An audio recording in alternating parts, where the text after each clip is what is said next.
Hello students, welcome to the second part of the chapter exogenetic process part 1. Okay, so in the first part we have studied about weathering and types of weathering like mechanical weathering.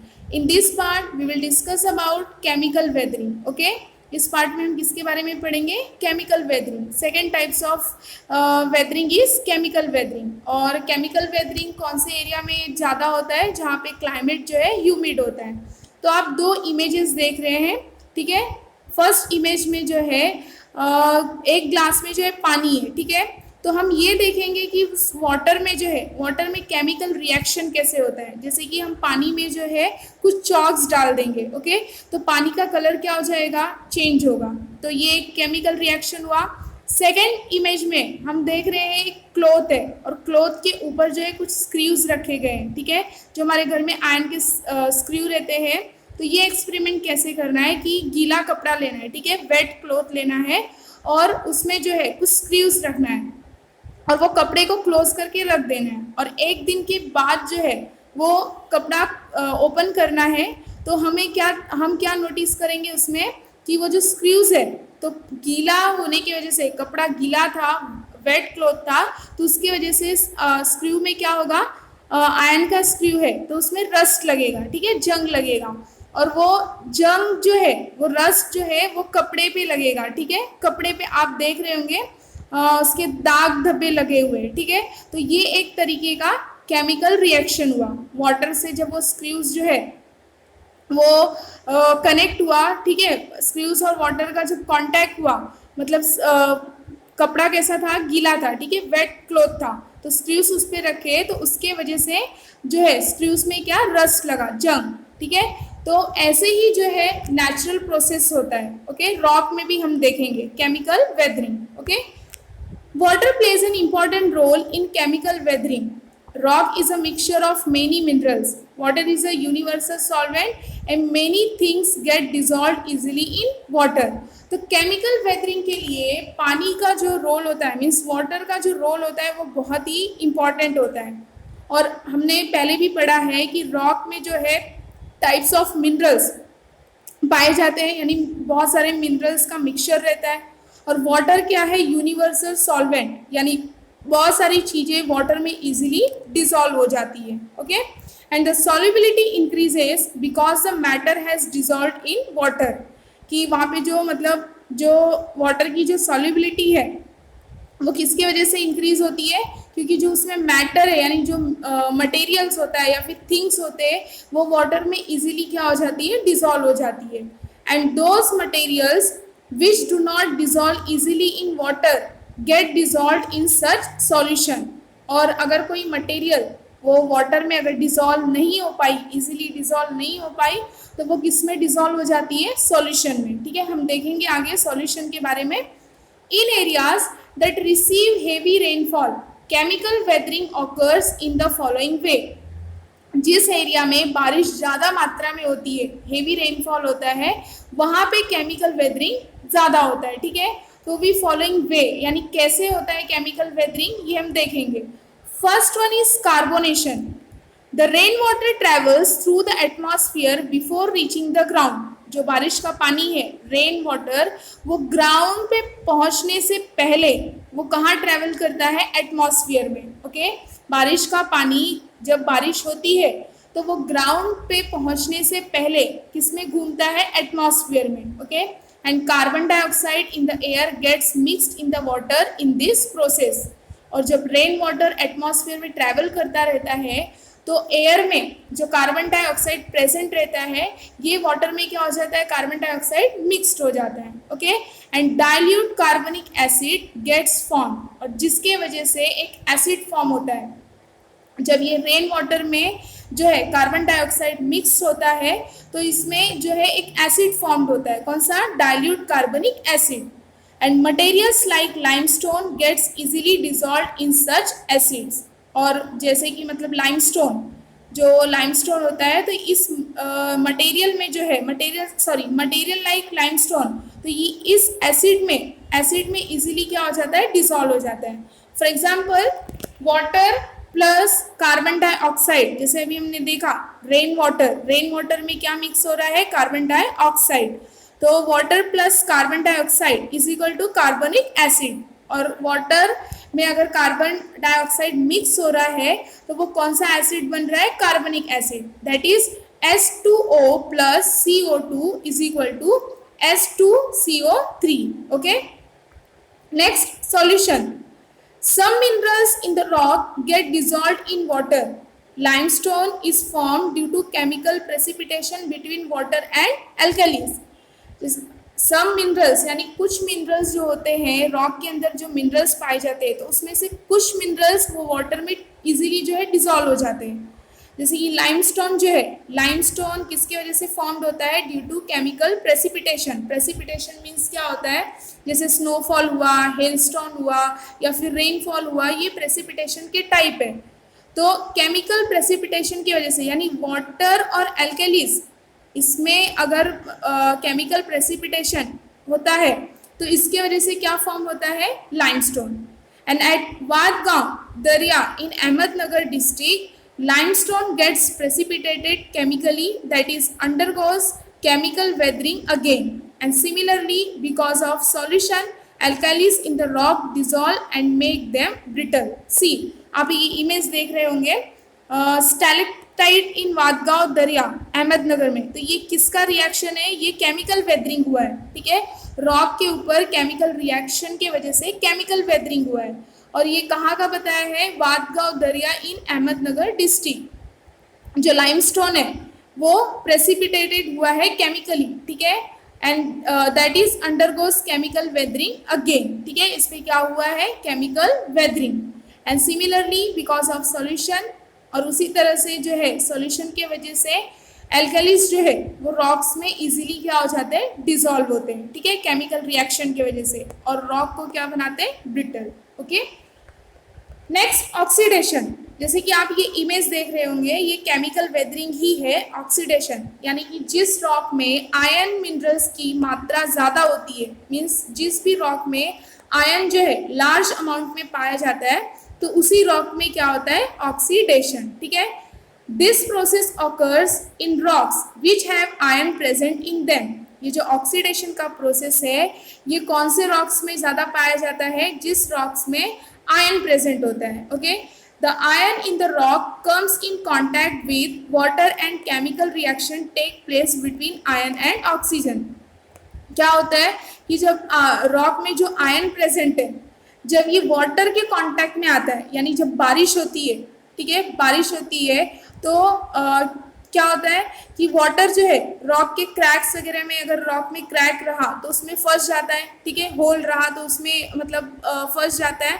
तो जब iron जो है, rock के अंदर जो iron present है, वो अगर वाटर के कांटेक्ट में आता है तो तुरंत वहीं पे क्या होता है, केमिकल रिएक्शन। ठीक है, क्योंकि किसकी वजह से, आयरन और ऑक्सीजन की वजह से, आयरन और ऑक्सीजन के बीच में जो है केमिकल रिएक्शन होता है। Okay, and hence a reddish coloured layer forms on the rocks. See, आप देख रहे होंगे रॉक पे कौन सा कलर ऊपर दिख रहा है आपको, रेडिश कलर। ठीक है, कि जब आयरन जो है, रॉक में जो आयरन प्रेजेंट है वो वाटर के कांटेक्ट में आता है, तो आयरन एंड ऑक्सीजन दोनों के बीच में केमिकल रिएक्शन होता है, और वॉट हम देखेंगे उसके वजह से रॉक्स के अपर लेयर पे जो है रेडिश कलर दिखाई देता है। This is called rust. ये जो आप रेडिश कलर देख रहे हैं, इसको क्या कहा जाएगा, रस्ट, यानी कि जंग। ठीक है, when you keep nails in the wet cloth you must have noticed a similar thing. जैसे कि हमने स्टार्टिंग में एग्जाम्पल देखा था स्क्रू वाला, कि हम वेट क्लॉथ में, गीले कपड़े में अगर स्क्रू रख देते हैं और दूसरे दिन उसको ओपन करके देखेंगे तो स्क्रू में रस्ट लगा होगा। ठीक है, और उसका जो दाग है वो किस में लग जाएगा, कपड़े में। ठीक है, similar process occurs in the rocks in areas with high rainfall. जो हमने ये नेल्स वाला जो एग्जाम्पल देखा, स्क्रूज वाला जो एग्जाम्पल देखा, यही सेम प्रोसेस किसमें होता है, रॉक्स में, जहाँ पे बारिश ज़्यादा होती है। And there are many more processes involve in chemical weathering besides the ones mentioned above. एक तो एग्जाम्पल हमने ऊपर देख ही लिया, ठीक है, रॉक वाला, कि रॉक में आयरन प्रेजेंट है तो आयरन और ऑक्सीजन के बीच में केमिकल रिएक्शन होता है जिसकी वजह से रस्ट लगता है। ठीक है, और दूसरा हमने प्रोसेस देखा नेल्स वाला कि गीले कपड़े में अगर नेल्स रखते हैं तो नेल्स में क्या रस्ट लग जाएगा। तो ऐसे ही जो है केमिकल वेदरिंग के में बहुत सारे प्रोसेसेस इन्वॉल्व हैं, ठीक है। इसके अलावा जैसे कि daily life examples include moisturing of table salt in rainy season, apple slices turning brown etcetera. See daily life example क्या दिया है, जैसे अभी बारिश का मौसम है, ठीक है, तो रेनी सीजन में हम देखते हैं जो हमारा सॉल्ट का जो डब्बा होता है, ठीक है, टेबल सॉल्ट का, तो हम देखेंगे कि इसके मतलब ढक्कन में जब हम ओपन करेंगे तो कैसे पानी की कुछ बूंदें रहती है, ठीक है, तो मॉइस्चरिंग यानी इसमें नमी आ जाती है। और दूसरा एग्जाम्पल क्या दिया है कि जब हम एप्पल को जब कट करते हैं तो थोड़े टाइम के बाद हम देखते हैं जब एप्पल को कट करके रख दिया तो उसके स्लाइसेस जो है धीरे धीरे किस में टर्न हो जाते हैं, ब्राउनिश कलर में। ओके, तो ये भी एग्जाम्पल है किसका, केमिकल रिएक्शन का, chemical weathering. Okay, next last types is biological weathering. Biological weathering हमने देखा था किसके वजह से होता है, प्लांट्स, एनिमल्स, ठीक है। Besides mechanical and chemical weathering, biological factors are also responsible for weathering of rocks. तो मैकेनिकल और केमिकल वेदरिंग के अलावा बायोलॉजिकल फैक्टर्स के वजह से भी जो है वेदरिंग होते हैं। Have you visited any fort? आप सभी ने जो है कहीं फोर्ट पे जो है विजिट किया होगा। Have you seen trees growing on their minarets? Minarets का मतलब क्या होता है, जैसे मंदिर है, टेम्पल है, तो उसका ऊपर का जो टावर जाता है, या फिर मॉस्क्यू यानी मस्जिद है तो ऊपर जो गोल गुंबज जैसा रहता है उसको क्या कहेंगे, मिनारेट्स। तो कभी कभी क्या होता है कि ट्रीज के जो रूट्स होते हैं तो वो उसमें से ही निकलने लगते हैं। जैसे आप एक एग्जाम्पल देख रहे हैं, इमेज देख रहे हैं, साइड में आपको एक इमेज दिख रहा है, तो एक पुराना सा जो है मंदिर है, ठीक है, तो उसके टावर से देखिए आप, वो टावर पे देख सकते हैं कि ट्री का जो रूट है वो टावर से निकल के आया है, ठीक है। तो ये एक टाइप का क्या है, biological weathering. You also must have seen pieces of rocks giving separate because of the roots of the trees. और इसके वजह से ही मतलब आप सभी ने ये भी नोटिस किया होगा, अगर नोटिस किया होगा कि रॉक जो है वो रॉक के पीसेस सेपरेट किसके वजह से होते हैं, ट्री के रूट्स के वजह से। ओके, जब जड़ें जो है बाहर निकलने लगती है, जड़ जो है अंदर रहते हैं, लेकिन जब जैसे कि अभी हम बरगद का पेड़ देखते हैं, पीपल का पेड़ देखते हैं, तो वो वहाँ पे हम देखते हैं कि चबूतरा बनाया रहता है, ठीक है। पीपल का पेड़ या फिर बरगद का पेड़ जहाँ पे रहता है तो वो सीमेंट का चबूतरा बनाया रहता है। अगर उसकी जड़ें, वो बरगद के पेड़ की जड़ें या फिर पीपल की पेड़ की जड़ें वो चबूतरे से अगर बाहर निकल रही है तो वो एक टाइप का क्या हुआ, बायोलॉजिकल वेदरिंग। तो रॉक के जो पीसेस है वो सेपरेट हो जाते हैं कभी कभी किसके वजह से, ट्रीज के रूट्स के वजह से। Okay, and as the roots grow bigger they create tension in the rocks and start breaking them. और जैसे जैसे जड़ें जो है, पेड़ों की जड़ें जो है ज़्यादा बड़ी होते जाती है तो रॉक्स पे क्या पड़ता है, टेंशन, और टेंशन होने की वजह से रॉक्स क्या होते हैं, ब्रेक होते हैं। Okay, next, ants make large ant hills. जैसे चींटियां है वो एंट हिल्स बनाती है, rats, mice, rabbits and other worms and insects make burrows in the ground. मतलब ये रैट्स, माइस, रैबिट्स जो है वो होल के अंदर रहते हैं, तो ये क्या करते हैं कि जो ग्राउंड है, ग्राउंड को क्या करते हैं, खोदते हैं, बिल बनाते हैं, ठीक है, होल बनाते हैं और उसके अंदर रहते हैं। तो ये भी कौन सा टाइप हुआ, biological weathering. And these animals are called burrowing animals. और जो ये rats, mice, rabbits and other worms, जो इंसेक्ट जो ग्राउंड के अंदर रहते हैं, मीन्स बिल बना के, होल बना के जो रहते हैं, इनको कौन सा एनिमल कहा जाता है, burrowing animals. Because of their activity weathering of rock occurs. और इन्हीं के एक्टिविटी के वजह से क्या होता है, weathering. Besides these algae, moss, lichen, other flora, etc. grow in the rocks. They also help in weathering. See, अभी इमेज देख रहे होंगे लाइचन का, ठीक है।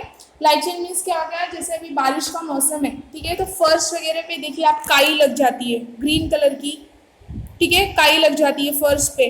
तो वैसे ही बारिश के मौसम में मीन्स केमिकल वेदरिंग कहाँ होता है, जहाँ पे हेवी रेनफॉल होता है, तो उस टाइम पे क्या होता है कि रॉक्स पे जो है ऐसे लाइचन और मॉस, ये सब एल्गी या अदर टाइप का जो फ्लोरा है वो ग्रो होता है, ठीक है। और ये भी वेदरिंग के मतलब इनके वजह से भी ये भी एक रीज़न है कि रॉक्स का क्या होता है, वेदरिंग होता है। ओके, नेक्स्ट मास मूवमेंट्स या फिर मास वेस्टिंग, मास मूवमेंट्स भी बोल सकते हैं या फिर mass wasting. The weathered rock materials start moving along the slopes due to gravity and accumulate near the foothills or the gentle slopes. See, जब रॉक वेदर्ड होता है यानी रॉक के छोटे छोटे टुकड़े हो जाते हैं, पार्टिकल्स हो जाते हैं, तो वो मटेरियल धीरे धीरे क्या होता है कि स्लोप्स के अकॉर्डिंग, जैसे अभी ज़्यादा ऊंचाई वाले एरिया पे अगर रॉक वेदर्ड हुआ है तो वो धीरे धीरे क्या होगा, नीचे की तरफ सरकेगा। ठीक है, वो मटेरियल्स मूव होना स्टार्ट करेंगे नीचे की तरफ अकॉर्डिंग टू स्लोप्स, जैसे ढलान रहेगी, किसके वजह से, ग्रेविटी के वजह से। और वो क्या, जो रॉक के पार्टिकल्स है, वेदर्ड रॉक जो है वो कहाँ इकट्ठा होंगे, एक्यूमुलेट मीन्स इकट्ठा होना, फुट हिल्स के पास या फिर जहाँ पे स्लोप जेंटल रहेगा, जेंटल मतलब थोड़ा स्लैंट टाइप में, और जहाँ पे स्टीप स्लोप रहेगा तो वो स्टीप स्लोप के अकॉर्डिंग जो वेदर्ड रॉक है वो धीरे धीरे मूव होके और या तो फुट हिल्स के पास इकट्ठा होंगे या फिर जहाँ पे जेंटल स्लोप रहेगा। And this process has been happening for years, और ये प्रोसेस जो है कई सालों तक कंटिन्यू चलता रहता है। And the weathered particles form a conical hip at the foot hills, और वो जो वेदर्ड पार्टिकल्स है यानी रॉक के जो पार्टिकल्स है, जो मटेरियल है, जब ये प्रोसेस कुछ सालों तक चलता रहेगा तो वहाँ पे फुट हिल्स के पास ये वेदर्ड पार्टिकल्स के ढेर बन जाएंगे। हिप मतलब क्या होता है, ढेर, और वो भी कौन सा शेप बोला है, कॉनिकल मीन्स कोन शेप में। ठीक है, and when weathered particles move down due to gravity alone the process is called mass movement. और जो ये वेदर्ड पार्टिकल जो हम पढ़ रहे हैं कि वो धीरे धीरे जो है अकॉर्डिंग टू स्लोप अगर नीचे आएंगे ग्रेविटी के वजह से, तो इस प्रोसेस को क्या कहा जाता है, mass movements. Mass movements occur in two ways, mass movement जो है दो तरीकों से होता है, टू वेज में। First one, it rapid on steeper slopes while it is slower on gentle slopes. जो मास मूवमेंट्स हैं यानी जो वेदर्ड पार्टिकल्स है रॉक्स के, वो धीरे धीरे ग्रेविटी के वजह से नीचे की तरफ आते हैं, नीचे की तरफ आते हैं तो उसे क्या कहा जाता है, मास मूवमेंट। तो स्टीपर स्लोप्स यानी अगर स्लोप्स एकदम सीधी रही, लैंड का जो स्लोप है अगर सीधा रहा तो ये मास मूवमेंट तेजी से होता है, रैपिडली। ठीक है, और अगर जेंटल स्लोप रहा यानी वो स्लोप लैंड का जो ढलान है अगर वो स्लैंट रहा यानी थोड़ा सा टेढ़ा रहा, तो क्या होता है, यही जो मूवमेंट है वो स्लोअर होगा यानी धीरे धीरे होता है। Okay, next rapid mass movement, ये हम देख सकते हैं। रैपिड मास मूवमेंट्स की वजह से क्या होता है, रॉक फॉल या फिर लैंडस्लाइड्स, आप इमेज देख सकते हैं। Okay, rock falls, landslides and land subsidence occur rapidly. ये जो तीनों हम देख रहे हैं, रॉक फॉल्स या फिर लैंडस्लाइड्स या लैंड सब्सिडेंस, ये तेजी से होता है। Okay, rapidly, and their effects are very destructive, और इसका इफेक्ट भी, इसका जो असर है वो बहुत ही डिस्ट्रक्टिव होता है। The probability of these events is more in the regions having humid climates and steeper slopes.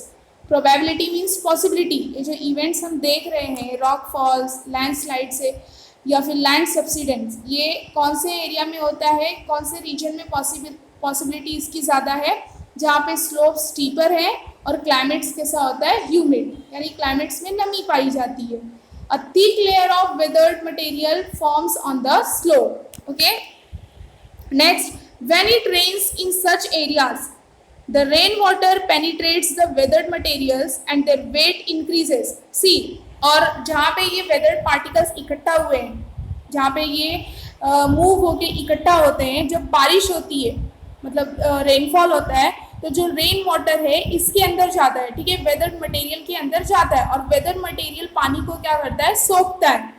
सोखने की वजह से ये मटेरियल का जो वेट है वो क्या हो जाता है, बढ़ जाता है, इंक्रीज होता है। ठीक है, and the weathered materials move very rapidly and come down the slope. Example, the mud slide at Maling village of Pune district. और जो बाद में जब पानी मतलब सोखने के बाद और जब इसका मटेरियल का वेट इंक्रीज होता है तो वो स्लोप के अकॉर्डिंग जो है वो नीचे जाता है। जैसे एग्जांपल दिया है, mud slide in mulling village of Pune district. Sometimes The weathered materials do not move downward but sink in situ where they are. This is called slumping.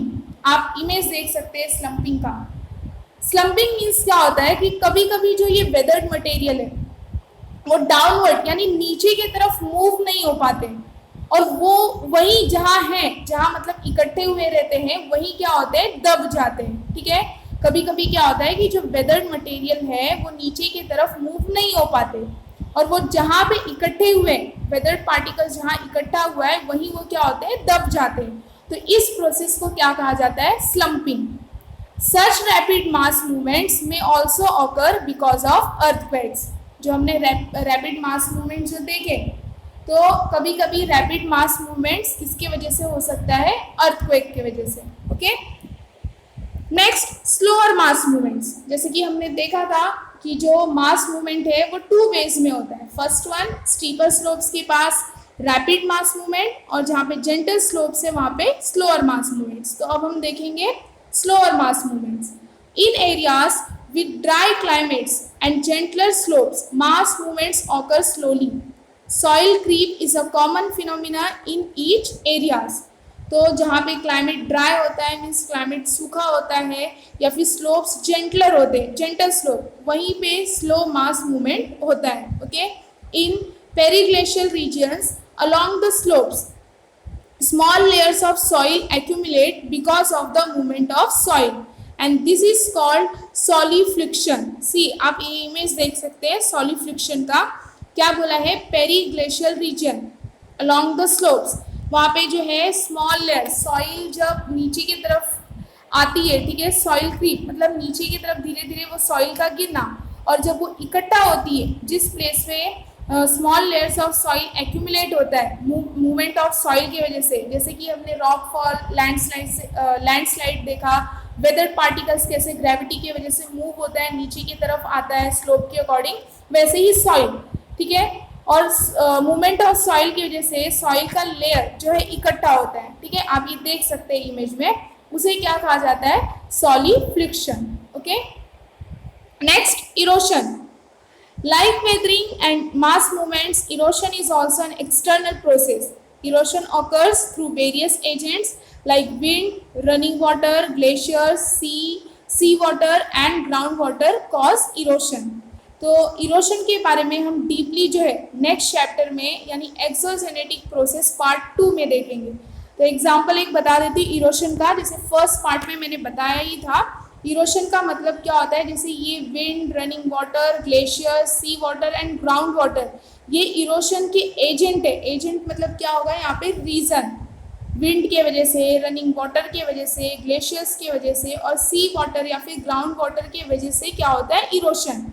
जैसे कि अगर रिवर फ्लो हो रही है, माउंटेनियस एरिया से river flow हो रही है, ठीक है, तो बार बार वही जो है एक ही प्लेस से अगर रिवर फ्लो हो रही है तो वहाँ पे फ्रिक्शन होता है. रिवर फ्लो की वजह से रिवर जब ऊंचाई से नीचे की तरफ आती है स्लोप के अकॉर्डिंग, तो ऊपर जो माउंटेनियस एरिया है वहाँ पे क्या होता है, फ्रिक्शन होता है. फ्रिक्शन किसकी वजह से होता है, क्योंकि जो है रिवर अपने साथ कुछ जो है मटेरियल्स ट्रांसपोर्ट करके लेके आती है. जैसे सैंड हुआ, मीन्स रेत, बालू, ठीक है, तो उसमें बड़े मटेरियल्स भी हो सकते हैं. अगर रिवर का स्पीड ज़्यादा है, उसकी वेलोसिटी ज़्यादा है, तो वो अपने साथ जो है लार्ज मटेरियल भी कैरी करके ले आ सकती है. तो वो जो उसमें मटेरियल्स होते हैं, वो मटेरियल्स क्या होता है, माउंटेनियस एरिया पे घिसता है, फ्रिक्शन होता है, तो उसको क्या कहा जाएगा, इरोशन. ओके.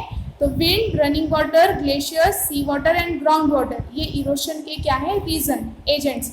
तो इसके बारे में हम डीपली जो है नेक्स्ट चैप्टर में पढ़ेंगे. Okay. Hope you understood this part also.